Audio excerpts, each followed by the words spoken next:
Very good morning, our dear Dr. Chun Ching, and very good morning, all Dhamma brothers in the class. So I am Hoye. Today I am going to have a presentation on the topic Pancasila under the subjects Comparative Religions. And yeah, so let's see the contents of my presentation for today, which is the first one. I am going to talk about the brief explanation of the term Pancasila, and the second one I am going to talk about the list of the 5 precepts of Pancasila in Pali, and then I will move to the 5 precepts and the Noble Eightfold Path, which is the relationship between the two. And the first one, I am going to talk about the advantages of the 5 precepts of Pancasila, and then go to the conclusion. Yeah, so now let's move to the first part of my presentation, which is the term Pancasila. Actually, the term Pancasila comes from the Pali term. Yeah, it comes from the Pali term, and it is the combination of the two terms, which are Pancha and Sila. So, what are the terms Pancha and Sila mean? In Pali, Pancha means 5. 1, 2, 3, 4, 5 mean the 5, and the term Sila mean ethics, morality, or right conduct. So from this term we can see clearly about the Pancasila refer to the 5 ethics or morality or the right conduct, which is the basic practice in Buddhism. And usually, as all of us have known, when we talk about the Pancasila or the 5 precepts, we refer to the precept of the lay people.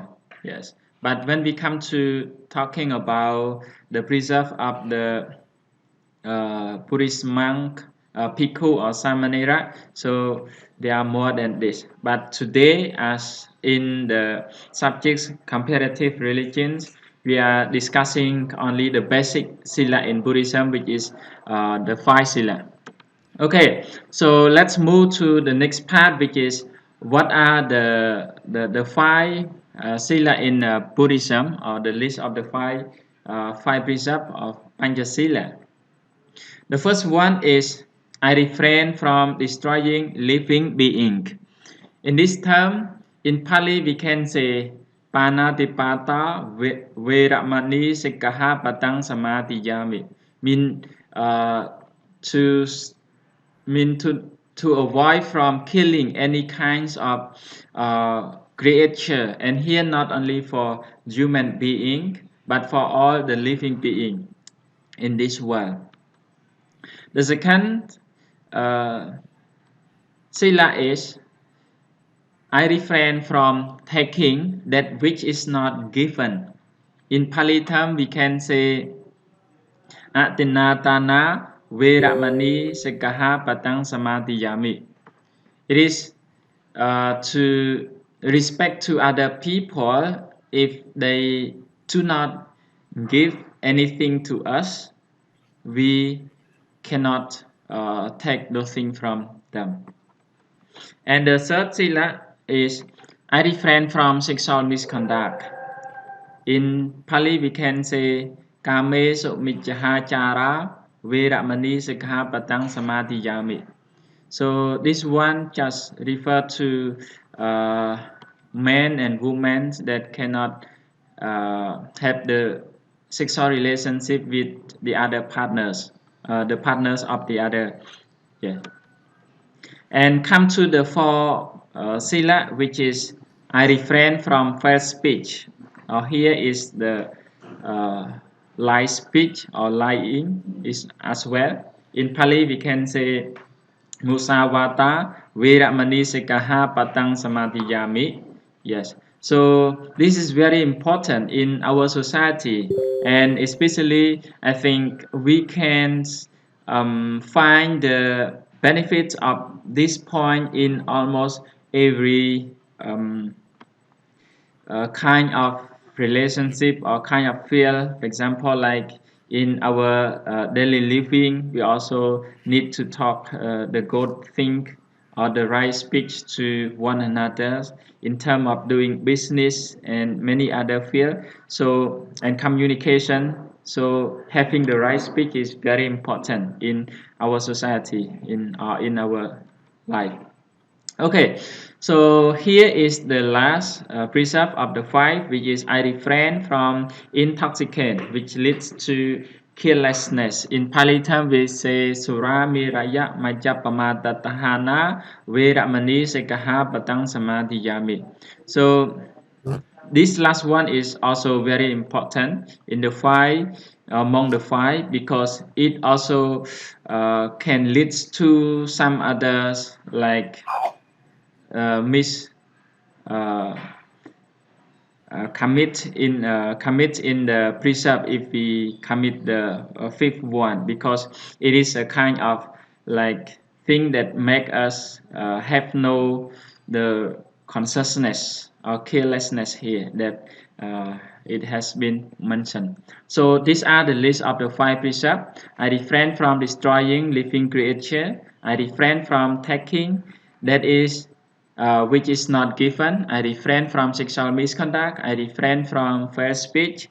I refrain from intoxicants, which lead to the carelessness. Yeah.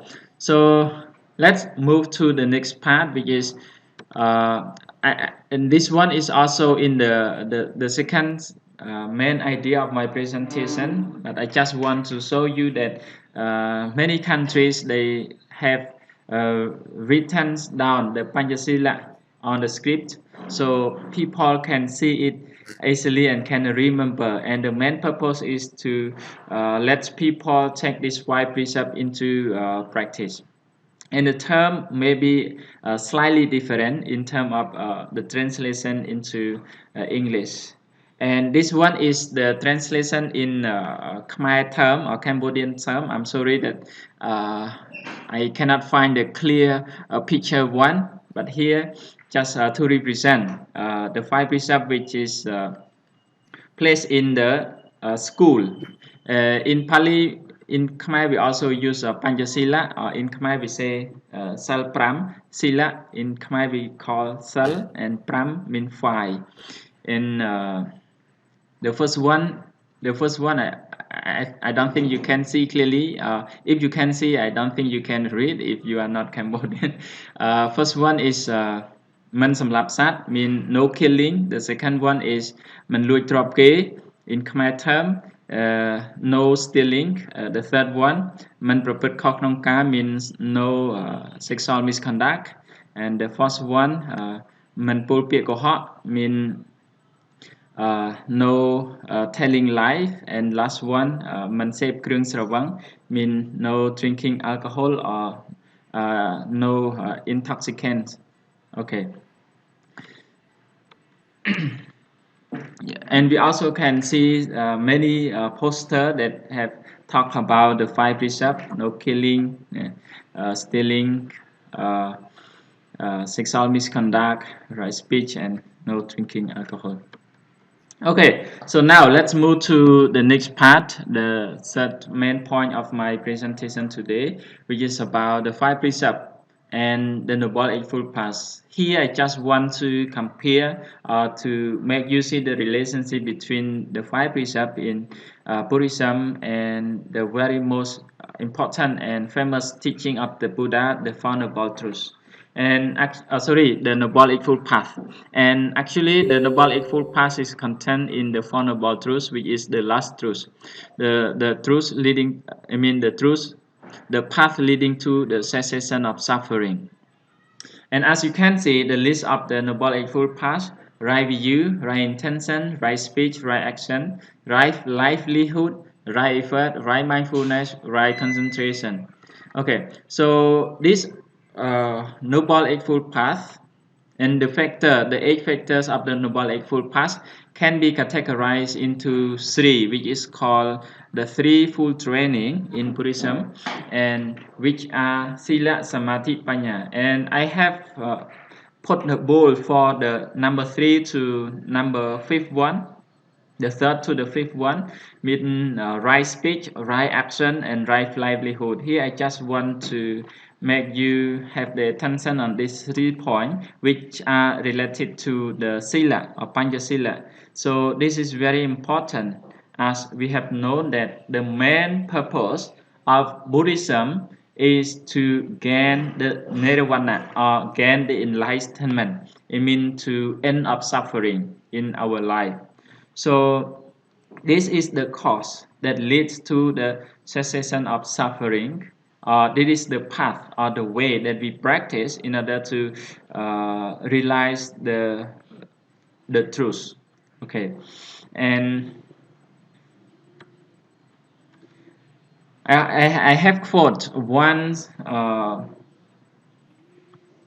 from the BBC that have mentioned about the Pancasila or the 5 precepts, which is they have mentioned that the central of the Buddha's teaching is the aims overcoming suffering, and Buddhists believe that there are guide principles that help them achieve enlightenment. Guide principle here refer to the Sila or Pancasila for the lay people, which is to make them pure, and in order to practice the kind of meditation and to realize the truth or to gain the wisdom or panya in Pali term.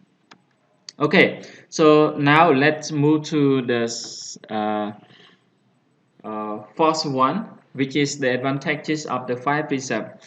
According to the time here, I would like to rest only 3 main points or 3 main advantages of the 5 precepts, which we can see for the people that have practiced, and especially here just refer to the advantages that people in the society can gain from it.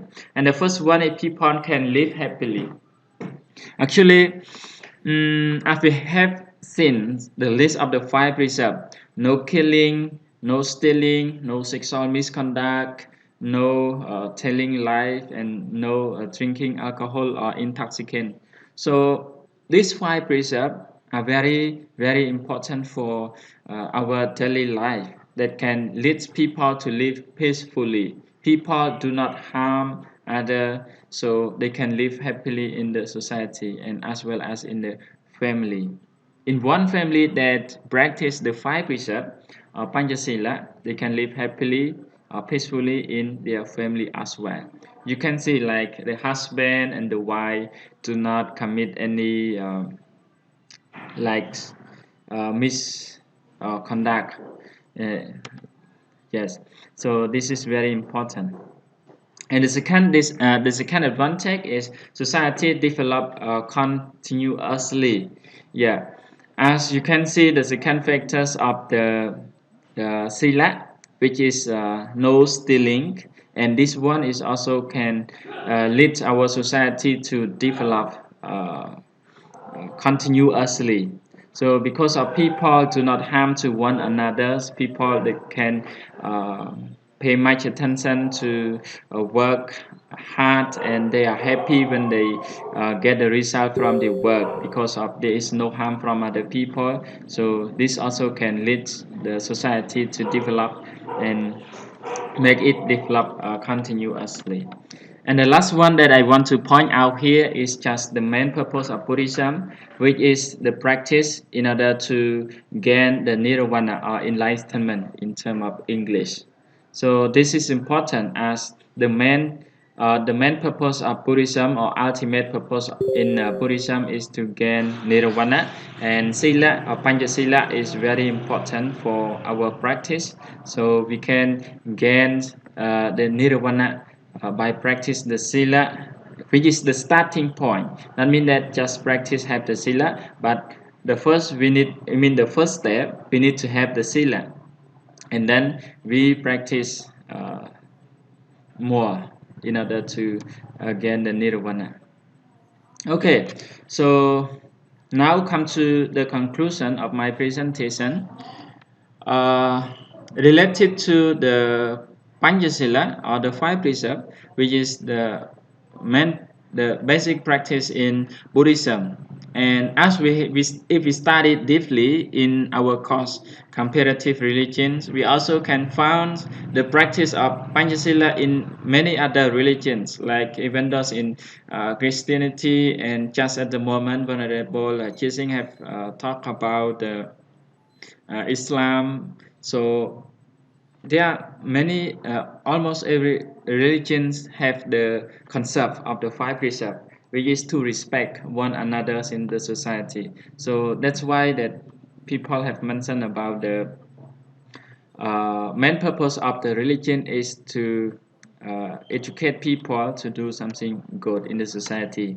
I just want to point out the three main ideas related to the Pancasila. The first one, it is the practice or the basic practice in Buddhism, and as I have mentioned that not only in Buddhism but many other religions also have the concept of the five precepts.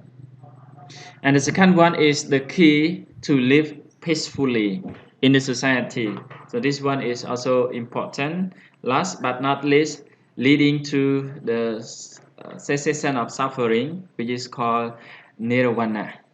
So these are the three main key points that we can link, or we can see the relationship or the result of the Pancasila, the practice of Pancasila or the five precepts in Buddhism. Okay, so here is my reference for my presentation today. The first one, it is the main reference from the book that we study in this course, The World Religions in Practice, and I also have some research from three websites that you can see below. And now come to the end of my presentation. To thank you very much for your paying attention to listen my speech. So thank you so much, my boy.